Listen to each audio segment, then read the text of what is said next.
Hey guys, welcome to another Reaper blog tutorial. Today we're going to talk about Zoom presets and why they're important. I do a lot of drum editing. One of the things that helps keep things consistently tight is to use a constant zoom setting. So the closer you zoom in, the more accurately you're going to edit and the more mechanical sounding things will sound. So I need a repeatable zoom setting so that I can maybe do some fine tuning things or zoom out to different parts of the song and then instantly go back to the same sort of resolution that I have been editing the rest of the song with. So that's a really important thing, and it's something that took me a little while to figure out to do in Reaper. What I've set up here is so that 6, 7, and 8 do different zoom settings. This is 1 bar, this is 2 bars, this is 4 bars. So to set this up using just actions in Reaper, no scripts or anything like that, going to the View menu and opening up the Screen Sets and Layouts window.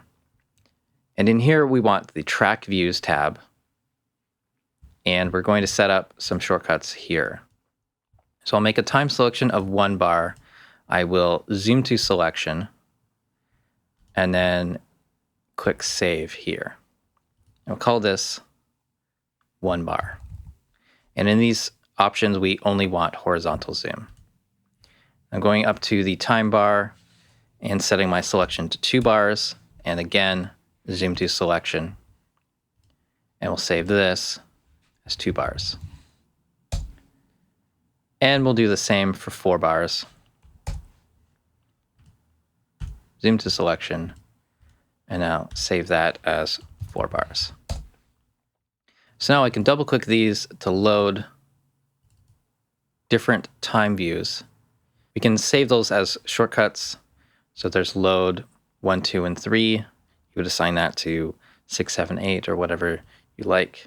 But there's a couple issues with this. First is that it centers the view instead of kind of aligning it to the left.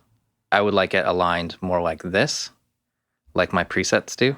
The other problem with using this built-in function is that these track view sets only work with this project. You can't import these into another project. You can't repeatedly use these. It's only for this project. So you got to set this up every time. For me, that was the biggest problem with this one. So I asked on the forum many years ago, and I got some custom actions, actually cycle actions, set up for me. I have a lot of videos on using cycle actions. It's a more complex way of setting up custom actions. They can do console commands. They can do if and then and else modifiers and things like that. So it's harder to set these things up, but it is more advanced and you can do a lot more things with them. So here's how this cycle action works for zoom to 1 measure. If the next action is on, that's toggle zoom to selection. It's going to run the toggle zoom to selection. It's going to set the start point. It will then move edit cursor forward 1 measure, set the time selection endpoint. It will toggle horizontal zoom to time selection, and then it will remove time selection. Then if it's off, it will do the same thing. So it uses the toggle here, which is, let's see, toggle zoom. So any of the toggles, they can be on or off. And this is just going to make sure that it works, whether the toggle is on or it's off. It's the same set of actions as here.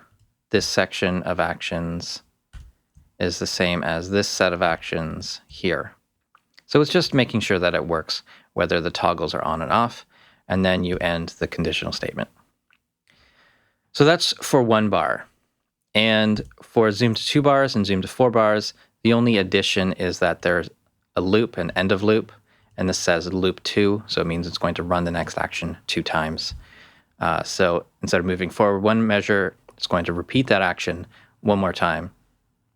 And with the zoom to 4 measures, it's moving the cursor forward 4 measures. So once those actions are set up, you click apply. You go to the action list, you zoom to 1 measure, zoom to 2 measures, zoom to 4 measures, and that is these actions here in the cycle action editor. So these work on all projects. They're even faster, and they keep the left position correct. So that was a long way to go to get zoom presets, but that is what was necessary. I'm going to share these cycle actions because they're a pain to set up. You can save a little bit of time setting this up for yourself.